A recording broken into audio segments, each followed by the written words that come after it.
Centre of mass, centre of मास, ये connect तो है, हाँ चलो ठीक है।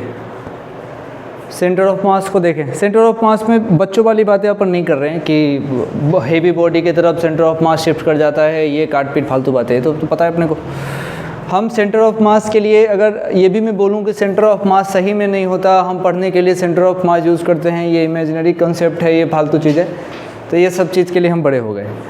कुल मिला के बात ये है कि एक फार्मूला हमारे को ध्यान में रहता है, m1x1 प्लस m2x2 वाला सो ऑन है ना, नीचे m1 प्लस m2। हम डायरेक्ट आते हैं काम की बात पे जहाँ से हम फंसते हैं।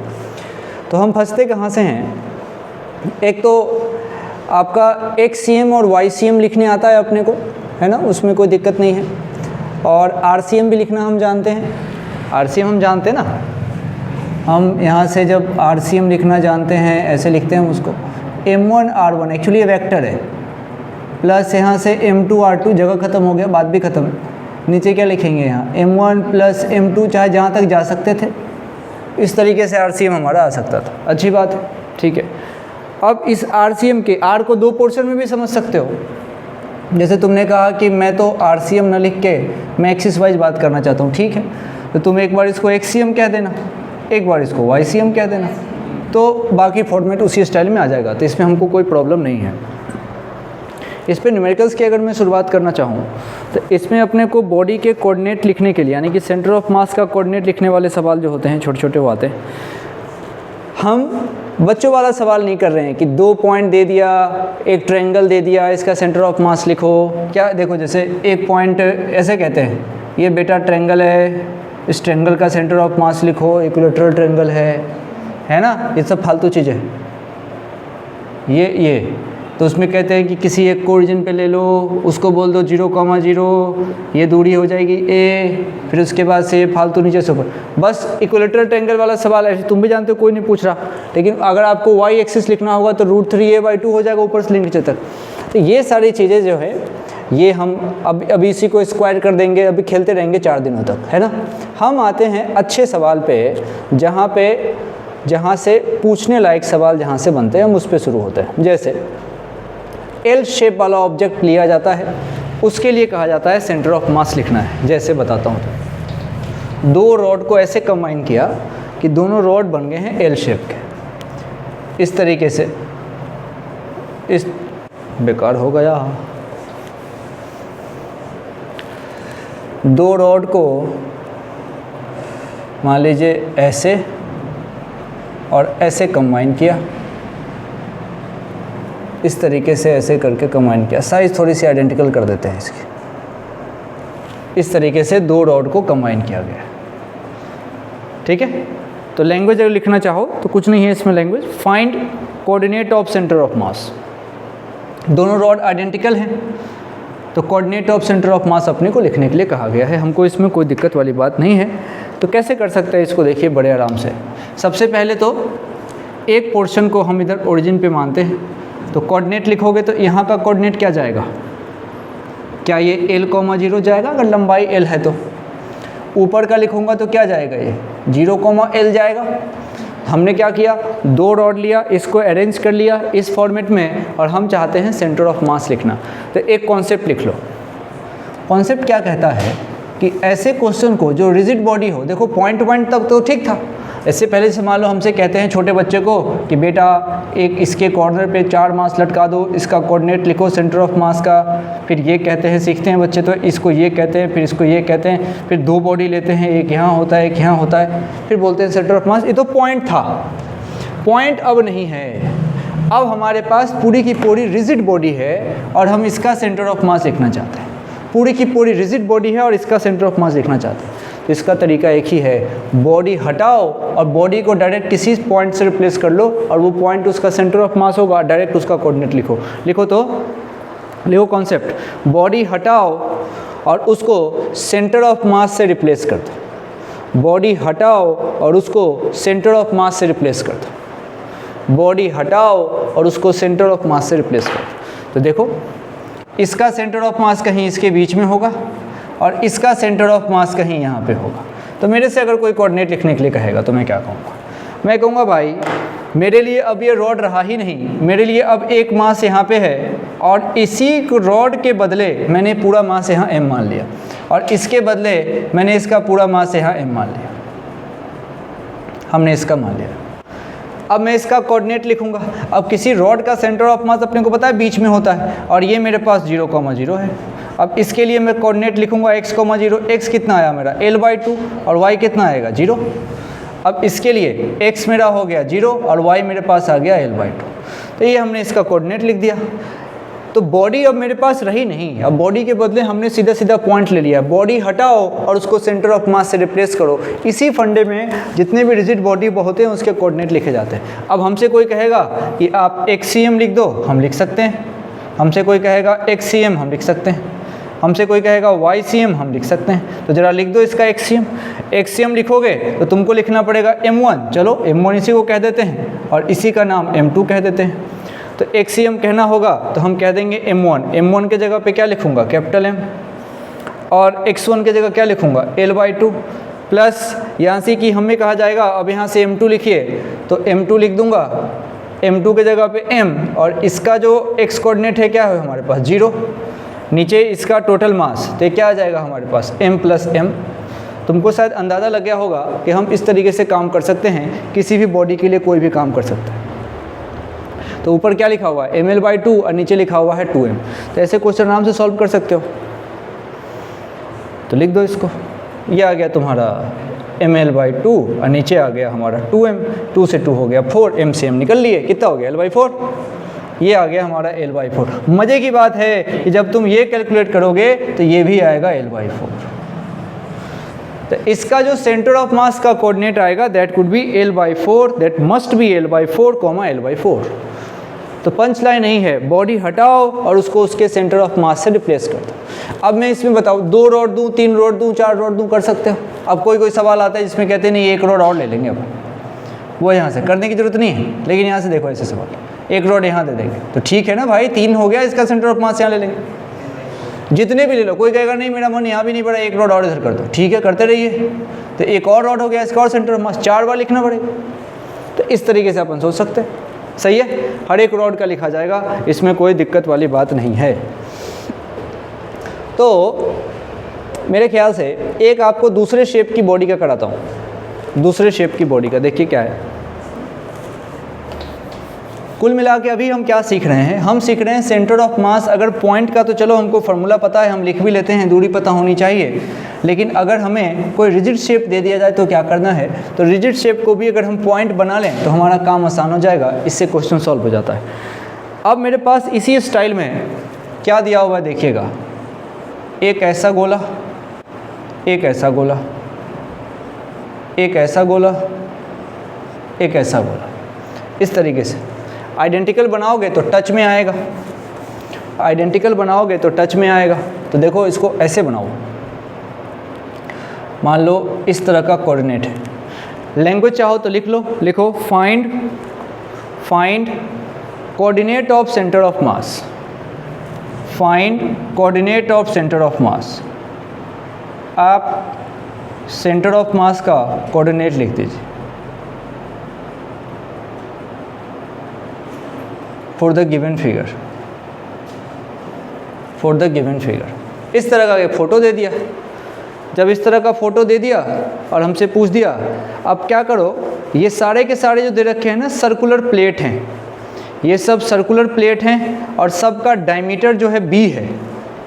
ये सब सर्कुलर प्लेट हैं, क्वेश्चन में लिखना चाहें तो लिख सकते हैं अपन। ये सारे के सारे सर्कुलर प्लेट हैं, इन सब का जो डायमीटर है, इन सब का डायमीटर ले लो, d या b कुछ भी ले लो। और आपका काम ये है कि अगर इन सब का मास m है तो आपको y coordinate of centre of mass चाहिए। सर्कुलर प्लेट है, सब का मास m है, तो तुमसे कहा है कि तुम ycm निकाल के बता दो कि ycm कितना होगा। ये बात ऐसे इसने बोली। और हमारा तो नियम फिक्स है भाई, बॉडी हटाओ और उसको उसके सेंटर ऑफ मास से रिप्लेस करो, बॉडी हटाओ सेंटर ऑफ मास से रिप्लेस करो, अपना काम बन जाएगा।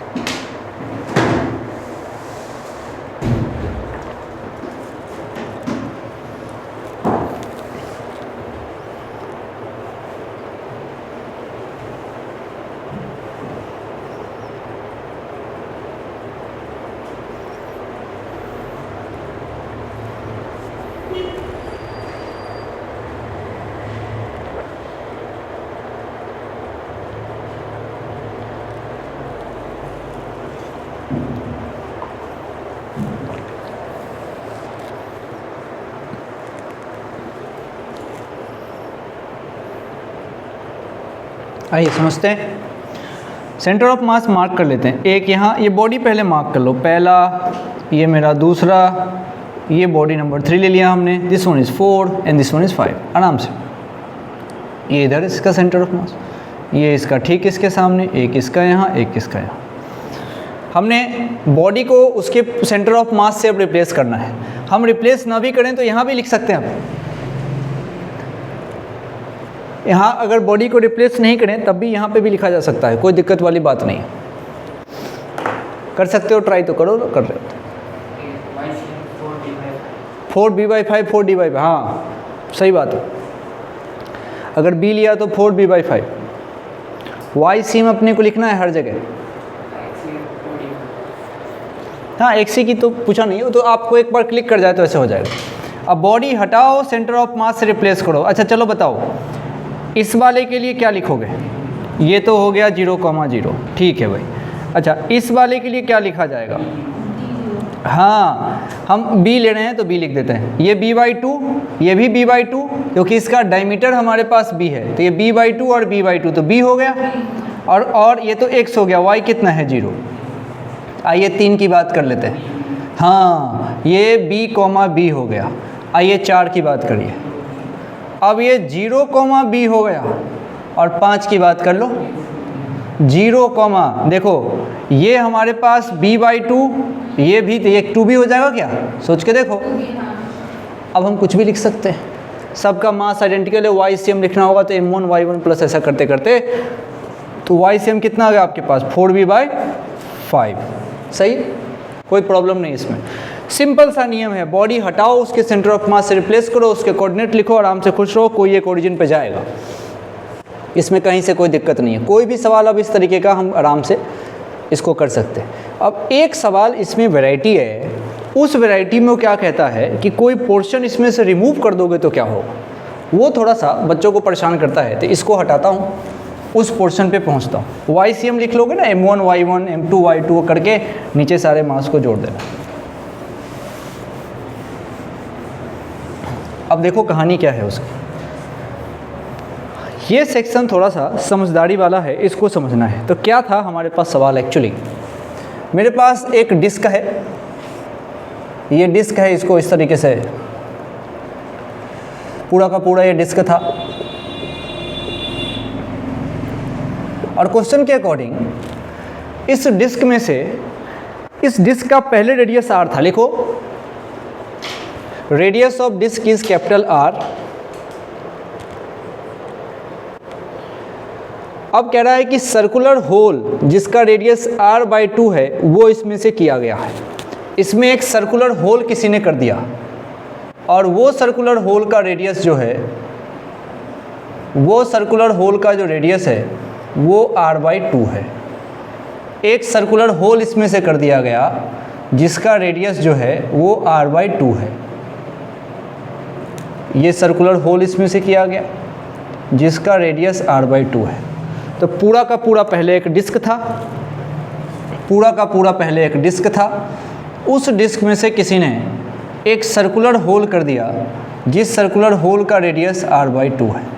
ये अभी तक की इसकी पूरी कहानी। सही है। अब हमसे ये क्या कह रहे हैं कि find the distance of centre of mass, find the distance of centre of mass from the centre of original disc. Find the distance of center of mass from the center of original disk. Original disk, original disk। यहाँ कहीं से mass given नहीं है, कहीं से mass given नहीं है। आपके पास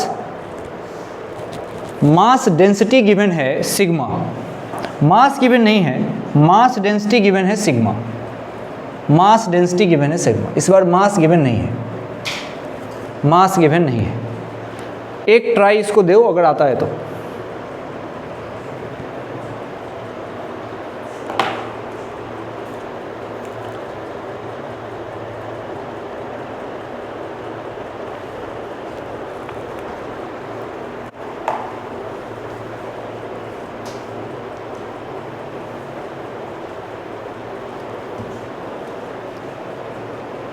आइए समझते हैं एक्चुअली में ऐसे सवाल को करते कैसे। एक्चुअली में ये सोचना पड़ता है एक स्टेप पहले कि ऐसी फ़ोटो कब बनी होगी।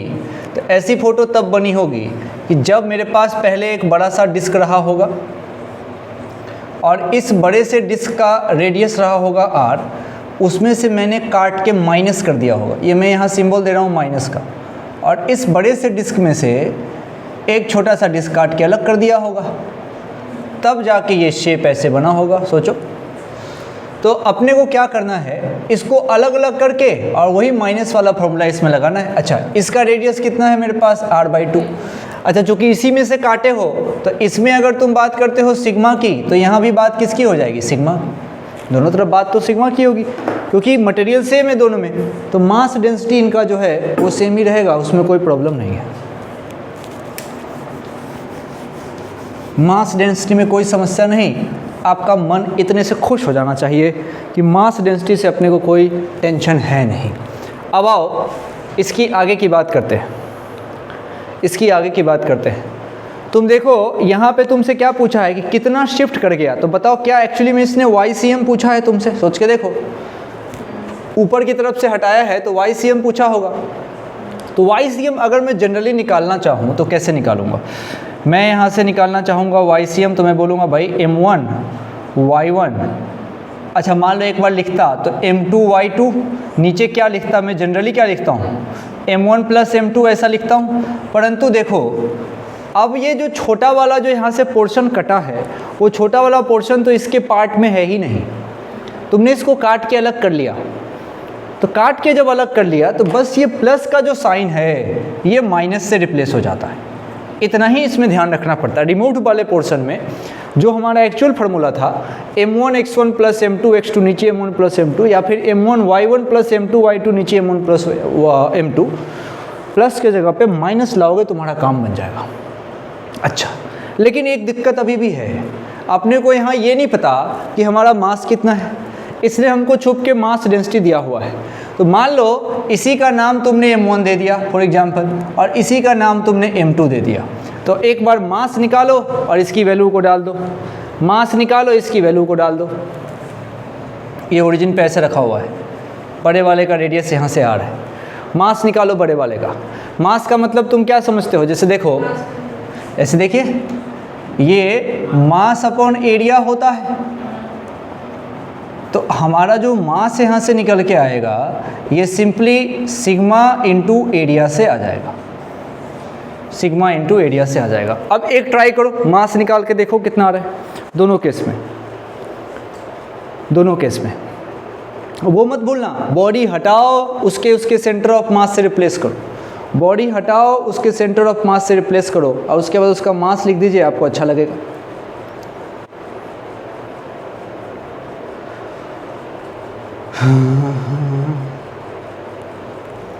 मास लिखना इंपॉर्टेंट है। कुछ लोग इसको निगेटिव मास कॉन्सेप्ट भी बोलते हैं।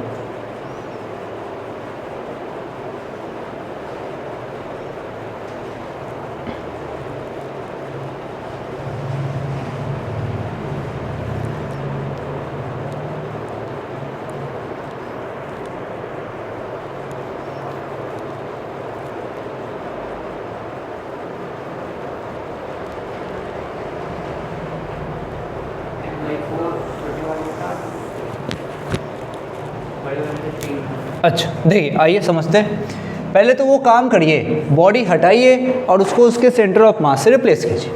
तो मैंने बॉडी को हटा के सेंटर ऑफ मास से रिप्लेस किया, तो इसके लिए कोऑर्डिनेट यहाँ लिखूंगा, इसके लिए कोऑर्डिनेट यहाँ लिखूंगा।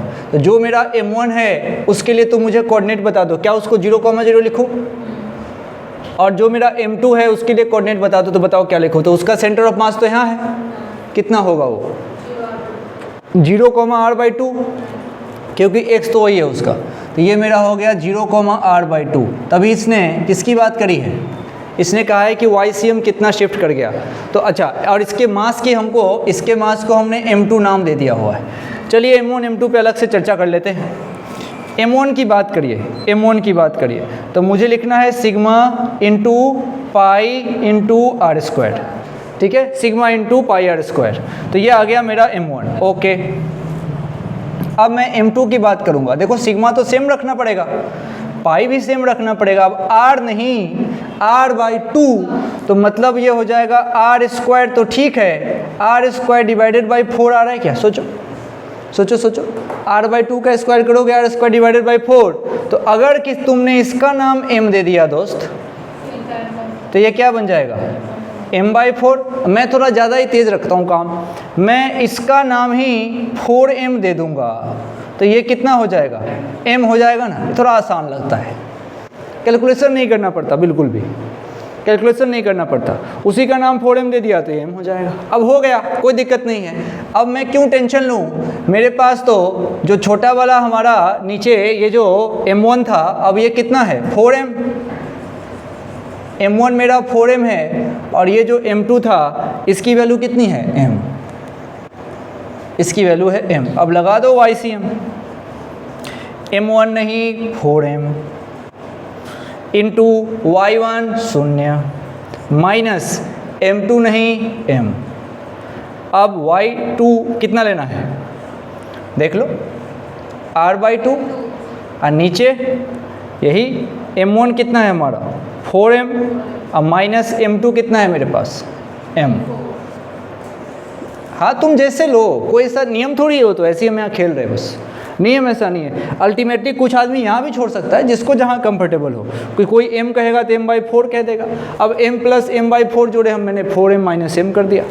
तो कहानी कैसी है आगे देखिए, आराम से देख लीजिए। ये आ गया, देखो माइनस का mr/2 और डिवाइडेड बाई 3m, ये m से m कट गया, तो माइनस का r/6 आ रहा है, माइनस का r/6 आ रहा है। इसकी फीलिंग क्या है? इसकी फीलिंग क्या है? माइनस का r/6 आया। सॉल्व करने के style person to person, comfort zone के हिसाब से, कोई यहाँ छोड़ सकता है, कोई यहाँ छोड़ सकता है, कोई यहाँ छोड़ सकता है, परंतु आंसर अल्टीमेटली आपका माइनस में ही आएगा, इसकी पूरी गारंटी है।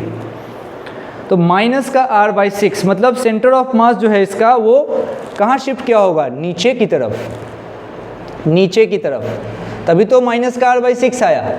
माइनस का मतलब है कि सेंटर ऑफ मास नीचे की तरफ शिफ्ट किया, और हम भी जानते हैं कि सेंटर ऑफ मास हेवी की तरफ शिफ्ट करता है, हेवी की तरफ शिफ्ट करता है। तो सेंटर ऑफ मास नीचे की तरफ शिफ्ट किया r/6 पर, तो कोई दिक्कत है ही नहीं। तो तुमसे कोई पूछे कि अब नया कोऑर्डिनेट बताओ सेंटर ऑफ मास का, तो तुम क्या बोलोगे? 0, हाँ नया कोऑर्डिनेट सेंटर ऑफ मास का 0, माइनस का r/6। माइनस बोलना जरूरी है, माइनस बोलना जरूरी है। चलिए, कोई पूछे डिस्टेंस कितना शिफ्ट किया, तो r/6। यही इसके बोलने में बस अंतर है, बोलने में यही अंतर है। तो मेरे ख्याल से पोजीशन ऑफ सेंटर ऑफ मास वाले सवाल को आप फील कर सकते हैं कि पोजीशन ऑफ सेंटर ऑफ मास वाले सवाल को कैसे किया जाता है। अगर मैं बात को समराइज़ करूं तो पॉइंट रहेगा तो कोई टेंशन ही नहीं है। अगर पॉइंट के जगह पे कोई रिजिड बॉडी रहे तो उस बॉडी को पहले ही पॉइंट से रिप्लेस कर लो और उसके बाद से उसके कोऑर्डिनेट लिख के फॉर्मूला लगाओ। लेकिन जब ऐसे काट के अलग करते हैं तो आप भी यहाँ पे घटाइएगा। ये कब बना होगा, तो ये ऐसे बना होगा। फिर यहाँ से हमने इसको पॉइंट में रिप्लेस कर लिया और सोच लिया। अब जरा ये जो रिलेशन आता है ना YCM वगैरह का, XCM YCM, इसको डिफ्रेंशिएट करके देखते हैं कि हम कहाँ तक पहुँच सकते हैं। तो एक एक करके थोड़ा सा इसको डिफ्रेंशिएट करते हैं। जैसे पोजीशन दे रखा होगा, उसको डिफ्रेंशिएट करूँगा तो वेलोसिटी की बात होगी, फिर उसको डिफ्रेंशिएट करूँगा तो एक्सलेशन की बात होगी, और वहाँ से हम फोर्स की बात कर सकते हैं, मोमेंटम की बात कर सकते हैं। बहुत सारी बातें सेंटर ऑफ मास की निकल के यहाँ से आ सकती है। तो एक एक करके यहाँ से देख लो। जैसे देखो, अगर मेरे पास कहीं पे भी RCM दिया हुआ है तो मैं वहाँ पे कहता हूँ M1 R1, ध्यान रखना सारे वेक्टर होते हैं। फिर आता है M2 R2, फिर आता है हमारे पास M3 R3, नीचे सारे मास का सम M1 plus M2 plus M3 और डॉट डॉट। अब मैंने क्या किया, इन सारे मास को ऐसे ना लिख के इसके जगह पे एक बड़ा मास कैपिटल M मान रहे हैं, पूरे सिस्टम के मास को M टोटल मान रहे हैं। तो पूरा सिस्टम का मास जो M टोटल आता, उसको हमने ऐसे रिप्लेस कर दिया, क्या लिख दिया मैंने, जो m टोटल आता उसको ऐसे लिख दिया। अब एक एक करके बात करो, एक एक करके बात करो। जैसे मान लो तुम अगर इसको डिफ्रेंशिएट करोगे, तो डिफ्रेंशिएट करोगे तो क्या बनेगा, देखो ये बन जाएगा d/dt और ऊपर में रहेगा हमारा RCM। तुम जानते हो ये पोजीशन है, पोजीशन का डिफ्रेंशिएशन VCM ही होता है, तो ये बनेगा मेरा VCM। अगर मैं डायरेक्ट लिखूं तो क्या ये M1R1 ये क्या देगा अपने को, V1 देगा, हर जगह डिफ्रेंशिएट होगा, तो ये VCM जो देगा हमारे पास वो M1V1 vector plus M2V2 vector plus M3 और V3 ये भी वेक्टर और नीचे टोटल मास। अब मेरी मर्जी में जैसे भी लिखूं, अभी चलो ऐसे ही लिख देते हैं M1 plus M2 plus M3 dot dot. चलो ये VCM की बात हो गई, VCM की बात हो गई। अगर मैं चाहूँ तो इसको एक बार और एक्सलेट कर सकता हूँ डिफ्रेंशिएशन, तो ये एक बार और डिफ्रेंशिएट कर दिया d/dt, तो अपने को मिला ACM।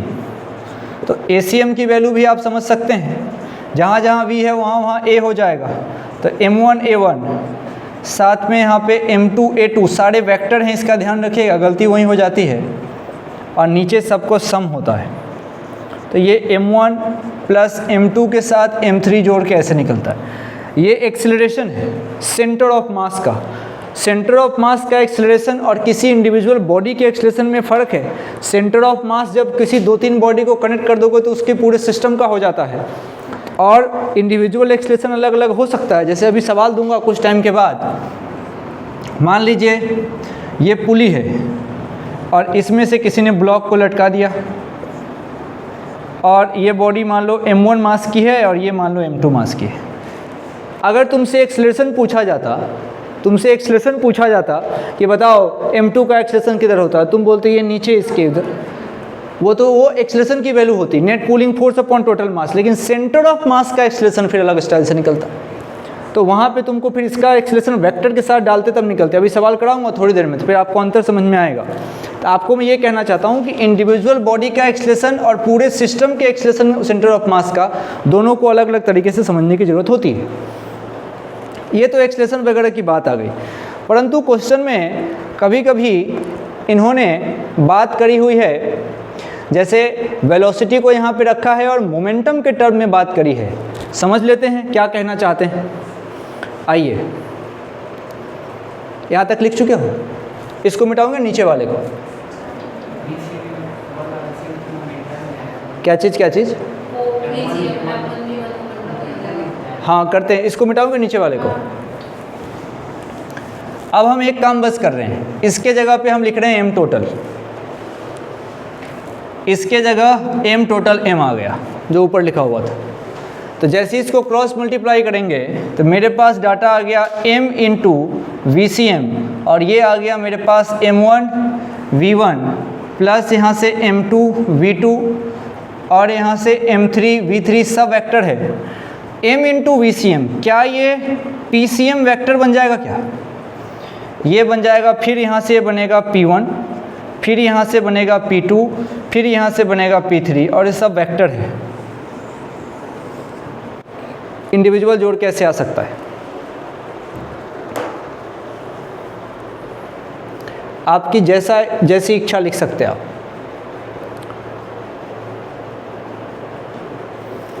अब इन्होंने फोर्स के लिए पूछ दिया, फोर्स के लिए ज़रा सोच के देखो, मुझे मोमेंटम पता है, कोई फोर्स पूछेगा तो मैं M इंटू VCM को जैसे ही इधर डिफ्रेंशिएट करता तो क्या बन जाता? फोर्स, और हर जगह डिफ्रेंशिएट होता। तो हम चाहें तो फोर्स का भी फॉर्मूला निकाल सकते हैं, और इस पर मेरे से बहुत सारी चीज़ें इसने पूछ रखी है। चलो इसको हटाऊं क्या? अब तुमको मैं एक दो चीज़ बताना चाहता हूँ, एक दो चीज़ यहाँ से बताना चाहता हूँ। हम जितने भी काइनेमेटिक्स के इक्वेशन हैं उन सबको यहाँ पे अप्लाई कर सकते हैं जब हम सेंटर ऑफ मास पढ़ रहे हैं। तो जैसे फॉर एग्जांपल इसका अगला स्टेप करते, डिफ्रेंशिएट करते, तो F बराबर आता मेरे पास M इंटू A, लेकिन सही मायने में क्या लिखते हम उसको? ACM लिखते क्या? उसको ACM लिखते, यानी कि जो F लिखा जाता वो M इंटू ACM लिखा जाता। और अच्छा सोचो, ये F कहाँ लग रहा होता? उसके सेंटर ऑफ मास पे। क्या ये अकेला F होता? तो नहीं, ये तो नेट फोर्स होता है। तो जो नेट फोर्स किसी बॉडी के सेंटर ऑफ मास पे लगता है वो होता है M इंटू ACM। सिंपल सी बात है। देखो हम काइनेटिक्स में क्या पढ़ रहे थे? F equals to M। इस चैप्टर में F नहीं FCM बोलूँगा और A नहीं ACM हो जाएगा। देखो क्यों ऐसा होता है समझो, क्योंकि काइनेमेटिक्स में तो ठीक है, काइनेमेटिक्स के अंदर हमारे पास एक पॉइंट मास होता है, हमने फोर्स लगा दिया। लेकिन जब कोई ऐसी अलूल जलूल बॉडी आ जाए और उस पर तुम फोर्स लगाओगे तो ये फोर्स कहाँ लगेगा, कैसे पता चलेगा?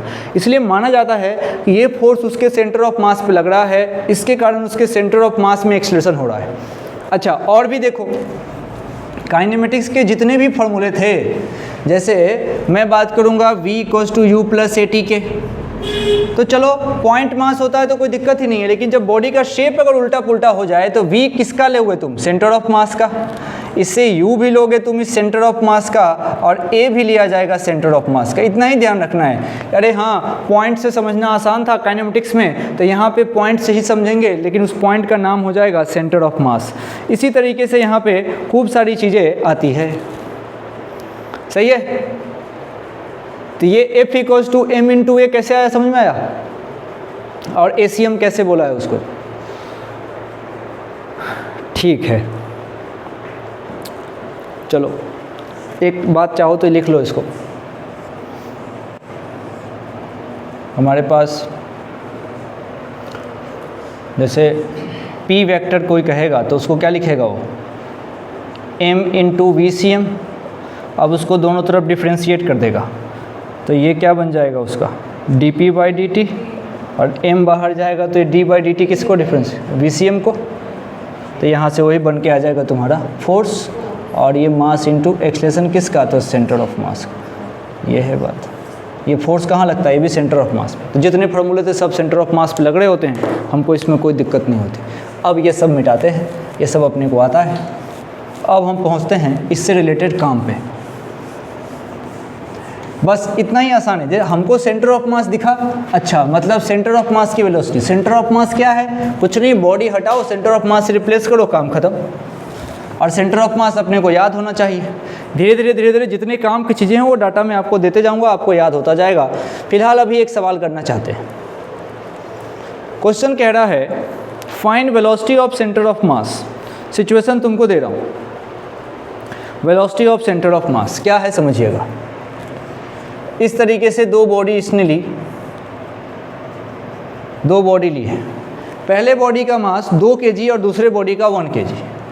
पहले बॉडी का मास 2 kg, दूसरे बॉडी का मास 1 kg। कोई टेंशन नहीं हो, इसलिए पहले बॉडी का नाम मैं चलो M1 रखता हूँ, दूसरे बॉडी का नाम रखता हूँ M2। अब क्वेश्चन के अकॉर्डिंग पहले वाली बॉडी 5 मीटर पर सेकेंड से 37 डिग्री पे जा रही है। ये बॉडी जा रही है 5 मीटर पर सेकेंड से, लेकिन जा रही है 37 डिग्री पे। और इसी क्वेश्चन में जो 1 kg वाली बॉडी है वो 53 डिग्री पे नीचे आ रही है 10 मीटर पर सेकेंड से। ये बॉडी इधर जा रही है और ये जा रही है 10 मीटर पर सेकेंड से इस तरफ, और ये जा रही है 53 डिग्री से। ये इसकी पूरी कहानी है। हमसे पूछा है वेलोसिटी ऑफ सेंटर ऑफ मास बताओ। देखो वही मैं तुमसे कह रहा हूँ, इंडिविजुअल वेलोसिटी अलग चीज़ है और सेंटर ऑफ मास की वेलोसिटी अलग चीज़ है।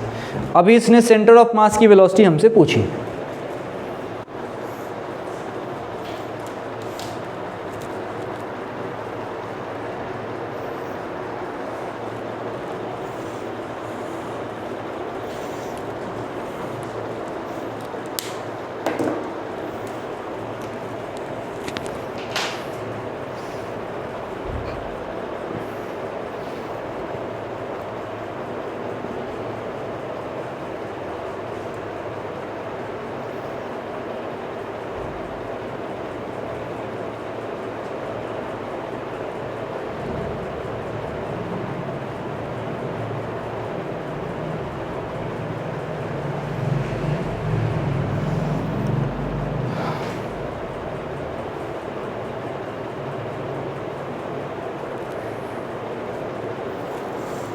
देखिए कैसे सोच सकते हैं, ये इधर गया 5 मीटर पर सेकेंड से, इसका एक कंपोनेंट इधर होगा 5 cos 37, क्या उसको आई कैप लिखना चाहिए, वेक्टर चलता है यहाँ तो, क्योंकि मुझे जो फार्मूला मिलने वाला है VCM का, हमेशा इसका ध्यान रहे, हमेशा वेक्टर यूज़ करना है, M1 V1 प्लस यहाँ से M2 V2 और नीचे यहाँ पे आएगा M1 प्लस M2, वेक्टर ही मिलना है अल्टीमेटली।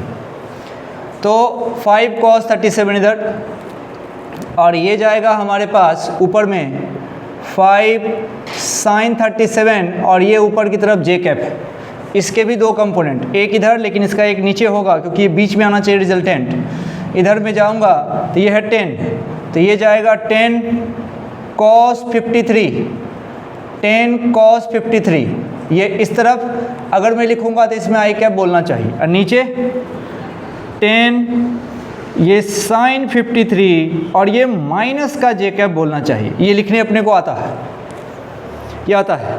अब हमारे पास काम आसान है, हम इसको टुकड़ों में लिख देंगे। हमसे कोई कहेगा V1, तो V1 तरीके से लिखना पड़ेगा दोस्तों। V1 कैसे लिखोगे बताओ, V1 लिखोगे 5 cos 37 आई कैप प्लस 5 sin 37 जे कैप, और V2 कैसे लिखोगे, V2 लिखोगे 10 cos 53 आई कैप माइनस 10 sin 53 जे कैप, और इस V1 V2 की वैल्यू को वहाँ चिपकाओगे, आंसर आएगा। सही है, तो इसका जो आंसर आएगा ये आएगा 14/3 आई कैप, 14/3 आई कैप, और है माइनस में 2/3 जे कैप, माइनस में 2/3 जे कैप। ये कब आता है, जब आप इस V1 V2 को यहाँ रख के गुना करोगे। तो बात गुना करने से ज़्यादा इस बात की है कि हम सोचे कैसे, सोचे कैसे।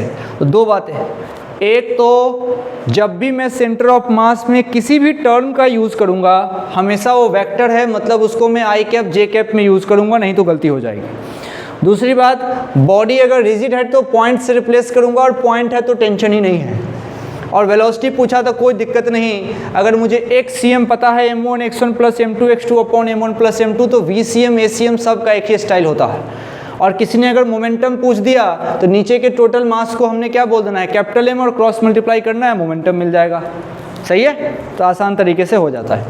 एक सवाल एक्सीलरेशन पे भी कर लेते हैं, एक्सीलरेशन पे, एक्सीलरेशन पे वही जो उधर फोटो बनाया था। आंसर आंसर आंसर आंसर लिखेंगे, हाँ 14/3 आई कैप माइनस 2/3 जे कैप। आने लायक सवाल है, आपको करने आना चाहिए।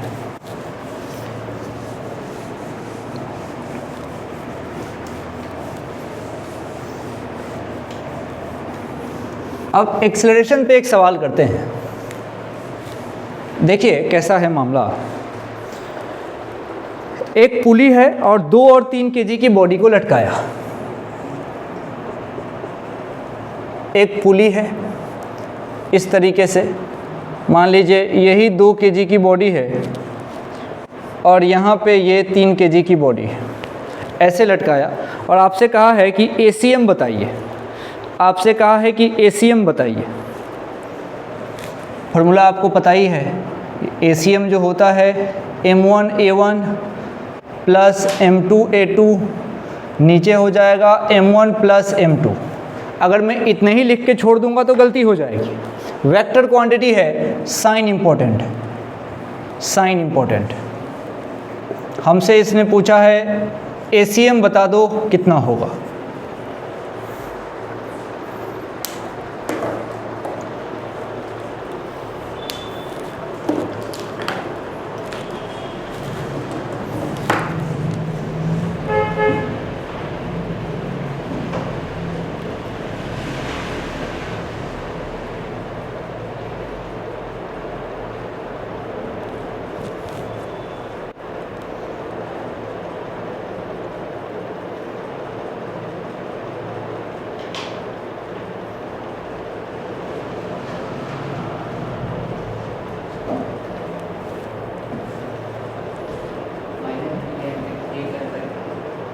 क्या कितना आया? माइनस 2j कैप बाई 5, बिल्कुल माइनस 2j कैप बाई 5 आएगा। देखिए कैसे हो रहा है ये।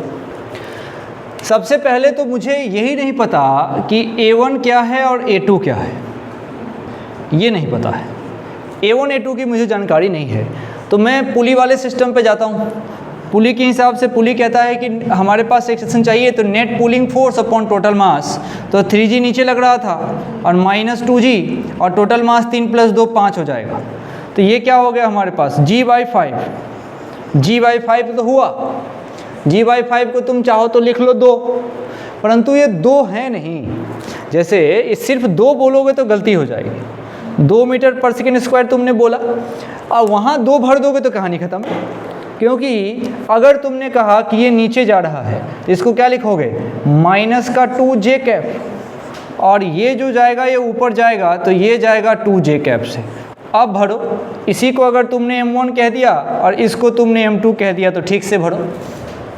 तो चलो, M1 को तुमने कह दिया 3 के लिए एक्सलेशन माइनस का 2j कैप प्लस, अब इसको कहा तुमने 2, चलो तो इसका एक्सलेशन ऊपर की तरफ 2 और नीचे कितना करोगे? 3 + 2, 3 + 2 5, सही है। तो ये कितना हो गया? 6 और उधर हो गया 4, यानी कि माइनस का 2/5 होगा क्या? तो j कैप। ये सारी बातें j कैप में चल रही है, तो माइनस का 2/5 और वो j कैप। इसका क्या मतलब है कि सेंटर ऑफ मास का एक्सेलरेशन तो है तो 2/5, लेकिन डायरेक्शन उसका नीचे की तरफ है। ये इसके कहने का मतलब हुआ, ये इसके कहने का मतलब है। इसमें एक और बात करी जा सकती है और वो भी बहुत काम की बात है। जैसे अभी तक जो हमने देखा था, अभी हमारे पास फोर्स से रिलेटेड एक रिलेशन निकल के आया था। जैसे हमने कहा था कि आपसे फोर्स पूछा जाएगा तो आप F = मास × एक्सेलरेशन लिखना, सही है। ये बात है, देखो क्या है बताता हूँ मैं, जिस पे प्लैंक वाले सवाल बनते हैं, प्लैंक वाले सवाल।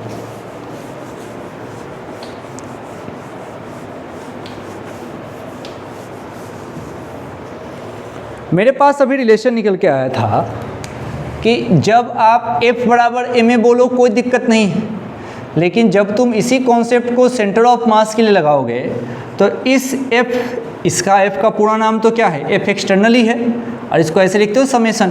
तो ये जो F एक्सटर्नल पूरा का पूरा लिखते हो, न्यूटन्स का लॉ एक्सटर्नल फोर्स के लिए तो वैलिड है, तो यहाँ पे M × ACM बोला जाता है सेंटर ऑफ मास, सही है। अगर किसी कारण से F एक्सटर्नल = 0 हो जाए, किसी कारण से जो F एक्सटर्नल है वो 0 हो जाए, तो उसके लिए क्या होना पड़ेगा? जैसे ही F एक्सटर्नल मेरा किसी कारण से 0 हो गया, मतलब उस कंडीशन में ACM के साथ मजबूरी हो जाएगी कि इसको होना पड़ेगा 0। मतलब जब किसी सिस्टम पे एक्सटर्नल फोर्स नहीं लगेगा, या लग भी रहा होगा, 3-4 जने मिलके अगर 0 हो जाएंगे, तो उस कंडीशन में सेंटर ऑफ मास का एक्सेलरेशन को 0 होना पड़ेगा, ये उसकी मजबूरी है। तो यहाँ से 2 बातें निकल के आएंगी। अगर सेंटर ऑफ मास रेस्ट पे है तो रेस्ट पे ही रहेगा, और अगर centre of mass constant velocity से चल रहा है तो कांस्टेंट वेलोसिटी से ही चलेगा। बात मैं बस इतनी कहना चाहता हूँ कि अगर किसी कारण से एक्सटर्नल फोर्स 0 हो गया तो सेंटर ऑफ मास अगर रेस्ट पे है तो रेस्ट पे ही रहेगा, और अगर कांस्टेंट वेलोसिटी से चल रहा है तो कांस्टेंट वेलोसिटी से ही चलेगा। लिख लो इस बात को, लिख लो इस बात को। Acceleration of centre of mass = 0। Meaning, इसका मीनिंग क्या है? मीनिंग ये है कि अगर VCM 0 है, अगर VCM 0 है तो 0 ही रहेगी। अगर VCM 0 है तो 0 ही रहेगी। अगर 5 मीटर पर सेकेंड है तो 5 मीटर पर सेकेंड ही रहेगी। 10 मीटर पर सेकेंड है तो 10 मीटर पर सेकेंड ही रहेगी। बस एक बार लिख के छोड़ दो, क्योंकि ये बात बहुत कंफ्यूज करता है। सेंटर ऑफ मास का जो हाल था वही हाल रहेगा, उसकी वेलोसिटी जैसी है वैसे ही रहेगी, जैसी है वैसे ही रहेगी।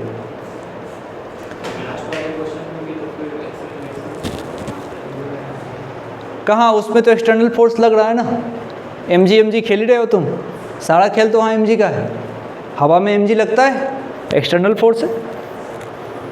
चलिए कहाँ पे एक्सटर्नल फोर्स नहीं है ये समझाता हूँ। जैसे क्वेश्चन में कहे कि बॉडी के बीच म्यूचुअल अट्रैक्शन लग रहे हैं, जैसे सन प्लैनेट, दो बॉडी कूलम्ब फोर्स, तो वहाँ पे एक्सटर्नल फोर्स जीरो लिया जाता है। लिखना चाहिए तो लिख सकते हैं आप, लिखो for example body are moving under mutual attraction, body are moving under mutual attraction, body are moving under mutual attraction. इस कंडीशन में तुम सोच सकते हो कि सेंटर ऑफ मास का जो हाल था वही हाल इस सेंटर ऑफ मास का मेंटेन रहेगा, सेंटर ऑफ मास का हाल मेंटेन रहेगा।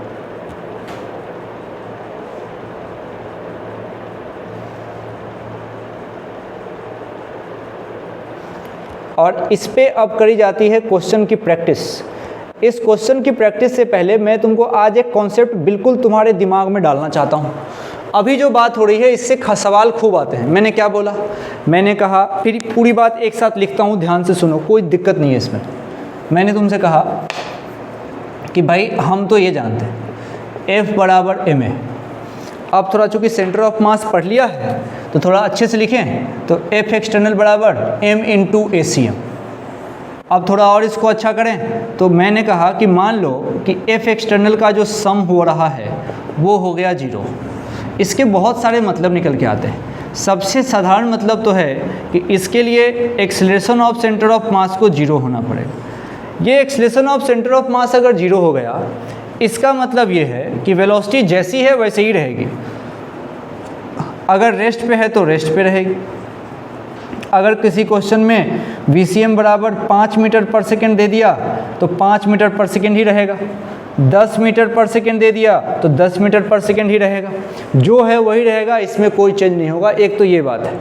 दूसरा, मेरे से क्या पूछ दिया ये आगे कि सेंटर ऑफ मास के मोमेंट के बारे में बात इसने कर दी। थोड़ा इसको देखना चाहते हैं ध्यान से। क्या कर रहे हैं, एक तो मेरे को इसने बोला कि आपके एक्सेलरेशन है ही नहीं आपके पास, और सेंटर ऑफ मास के मोमेंट के लिए इसने बात कर दी। तो क्या कर सकते हैं, जैसे समझो मैं एक फार्मूला जानता हूँ XCM का, और उसको मैं जानता हूँ m1 x1 plus m2 x2, और नीचे जानता हूँ उसको m1 प्लस m2। ठीक है। दूसरा फार्मूला मैं जानता हूँ VCM का, तो VCM को मैं जानता हूँ m1 v1 plus m2 v2, और नीचे जानता हूँ मैं इसको m1 प्लस m2। ये इसकी कंडीशन है। सब वेक्टर है, ये हमको पता होना चाहिए। सब वेक्टर है, पोजीशन की बात चले, सब वेक्टर है इसमें। मान लो किसी क्वेश्चन में वो डिस्प्लेसमेंट के बारे में बात करना चाहता है, तो डिस्प्लेसमेंट होगा तो अभी ये पोजीशन है। अगर ये डिस्प्लेसमेंट की बात करूंगा तो यहाँ क्या लिख सकता हूँ, delta XCM equals to m1 into delta x1 plus लिखूंगा यहाँ से m2 इंटू डेल्टा x2, और नीचे लिख दूंगा इसको m1 plus m2। Delta XCM की बात ऐसी हो जाएगी। अब जरा तुम सोच के देखो, अगर पहले से सेंटर ऑफ मास रेस्ट पे रहा, अगर पहले से सेंटर ऑफ मास अगर रेस्ट पे रहा तो रेस्ट पे ही रहेगा, तो डेल्टा x में तब तो कोई चेंज नहीं होगा। सोच के देखो। तो इस बात का हमको ध्यान रखना है कि अगर सेंटर ऑफ मास पहले से ही रेस्ट पे रहेगा तो नीचे वाला टर्म अगर मैं हटा भी दूँ, किसी कारण से आपको क्वेश्चन में ये पता लग जाए कि सेंटर ऑफ मास की जो हालत है वो तो वही रहेगी। क्यों? क्योंकि हमारे को यहाँ पे एक्सटर्नल फोर्स लग नहीं रहा। अगर सेंटर ऑफ मास पहले से रेस्ट पे हो तो रेस्ट पे ही रहेगा, तो ये क्या लिखा जाएगा उस कंडीशन में, 0 लिखा जाएगा क्या, बोलो। तो 0 बराबर इतना बड़ा टर्म, तो जरा सोच के देखो। अब इसको तुम क्या लिख सकते हो, m1 डेल्टा x1 बराबर m2 डेल्टा x2 लिख सकते हो क्या? सोचो ये कब लिख सकते हो। दो बातें, पहला तो एक्सटर्नल फोर्स क्या लगना चाहिए, 0, और सेंटर ऑफ मास पहले से होना चाहिए रेस्ट पे। तब हम डायरेक्ट ऐसा फार्मूला लगाएंगे और इससे प्लैंक वाला भी सवाल सॉल्व होगा। और बहुत से जहाँ जहाँ म्यूचुअल अट्रैक्शन देखोगे सारे सवाल इसी पे सॉल्व हो जाते हैं। तो इसके लिए आप इसको ध्यान से इसको समझना चाहिए। इसको एक बार और बोल दूंगा, कोई दिक्कत नहीं है, लेकिन इसको आप ध्यान से रखिए तो समझ में आ जाएगा। चलिए